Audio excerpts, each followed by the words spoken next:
Hello, this is Gwen again.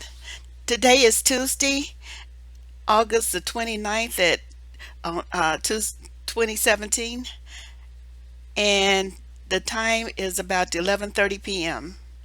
on August 29th, 2017. This is another story I'm going to tell you. I was driving in the DC metro area downtown, and I was stopped at a traffic light. There was this young man crossing the street. He was a black male. He was walking, sort of striding, and that swagger thing that they do. You know, how they kind of slope and lope from side to side as they walk. Young man, about 18 or so, 17, 18, maybe 15. And his pants all hanging down. He's got his clothes oversized and, hanging off of him. And he's doing this swagger slide walk that they do, that you know the walk. And he was walking across the street in downtown DC, and he was crossing the street. From the other side of the street was this were people coming the other way. And he got almost to the corner, getting ready to step up, and there was this lady, this older white lady, who was had a cart with some bottles and some groceries and things on it, some bottled water, cartons and some things. It was pretty heavy. Anyway, her cart her products on the cart came dislodged, and they almost fell off. But the young man had got there, and he caught it for her before it fell completely off the cart. He reached down and just moved quickly enough to catch it. And then he caught it, and not only did he caught it, he helped stack it up right and tighten the little bungee cords that she had on there and adjusted it so that it was more sturdy. And then and he looked up and and she was thanking him and all of that, and he adjusted it and ensured that she was able to get off the curb okay, and looked at her, and she was good. And and then he nodded, and she said thank you, and she walked her way and he walked his, and they walked their separate ways. He went on his way swaggering down the street, and she went on her way. And this is just a little old white lady, and this is a young black male. The reason why I'm telling this story is that someone needs to. Someone needs to tell the story. Someone needs to say something about when the young people do something right. When the young people did something right with no accolades, nobody praising them, nobody making a big meeting about it. I'm telling the story because somebody needed to. Somebody should tell the story. We hear so much about young people doing so much wrong, but this young man, he's looking like all the stereotypical bad guys that you hear about. And he was nothing like that. He helped somebody, and he got appropriate thank you, and he went on his way.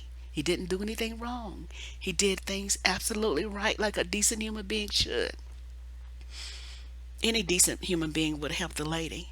And he did it himself. He helped the lady. And so that's all I had to say, was somebody needed to just tell that young man's story. And I don't know where he went at since then, and I never saw him again, and I don't think the lady would have ever seen him again. But that's it. He did something right. I'm gonna, since this is only 3 minutes long, I'll add a second story. Um, this one is another story. It's about all of us outside of the club. In my hometown, we have this nightclub or two, and so the club had closed down, and all of us black people, and it's a solid black nightclub, we all outside just kind of standing around seeing what's going to happen, just chilling out, standing around, outside by the parked cars. Near I'm standing near the wall of the building, just looking around, chilling, and looking at other people chill. And we just, left the club, just hanging out. We haven't gotten the cars to go to the fast food place or any place else. We're just hanging. Okay, there's this.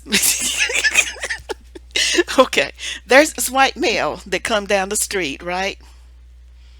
And oh, sorry, let me pause this a minute. Okay, I'm back. Okay, okay. Now there's this white male, right? He's got on motorcycle leathers and he's walking to his motorcycle. He's got a big, beautiful motorcycle. And the young black men said, "Whoa, that's your bike? Wow, man, that's a nice bike." Da da da. I mean, these are the hoodlums and street thugs that you want to hear about. All the cool and all the things about black people that you love and fear. Okay, these are the kind of males out there. And I'm in the midst of them because that's where I be at because it's a cool place to be. And so they, marveling at his bike, and I can almost hear the music going bad to the bone music, because he's walking like that.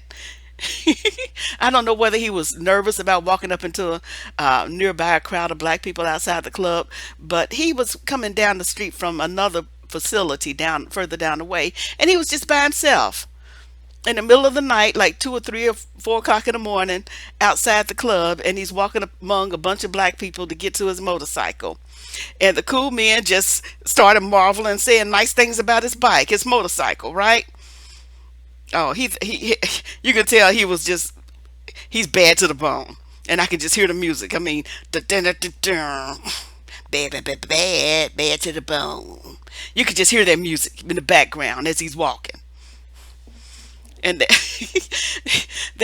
he got on this motorcycle. He revved up the engine, bad to the bone. and, and okay, okay.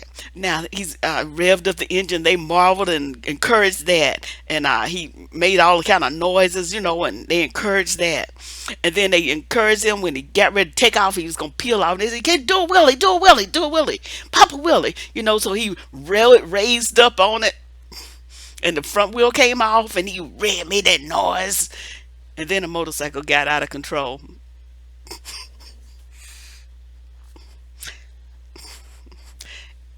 It wobbled a bit.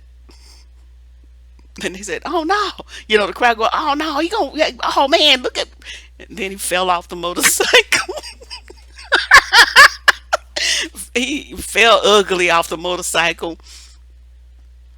I had to duck around the building because I was laughing. I was trying not to laugh out loud because they were sympathetic. They ran over and helped him, helped him up, pull his motorcycle up and picked him up, and all of that. I wasn't no good. I had to hide, but they did. And so all these um, people that you want to call thugs and bad names, they didn't jump on him. They didn't say anything mean to him. He was by himself and he was perfectly safe and if not secured. They picked him up and got him brushed off and all of that and said, "Oh man, that's bad." With sympathetic ears. Nobody, they kind of laughed at him, and all that stuff, and they got him put together, and he went going on down the street and went on about his business. But that to me is one of my still all time funniest things. Now, I wouldn't laugh at nobody like that. Excuse me, if I hadn't already had my moments where I done fell on my face at the most embarrassing time, in the most embarrassing way, or else had something blow up in my face, and just had to deal with it. So I've already had mine. so, so I can afford to laugh because I already had all hell break loose in my face. So and everything and so that those times that already happened probably won't. I'm certain won't be the last times. I hope it don't get too bad. Knock on wood. So yeah, I that was hysterical, and that's still one of my funniest stories and funniest things I ever seen. Okay, so the moral of this story is don't pop a wheelie. And I live in the DC metro area now, and I've seen people pop wheelies and stay up that way for till they get tired of going that way on that one wheel. Not till the bike get tired, till they get tired because they got that much control. So yeah, you got control. I've seen them. Wow, and they're fascinating around here. Okay, that's the end of this story. Okay. Thanks for listening to me.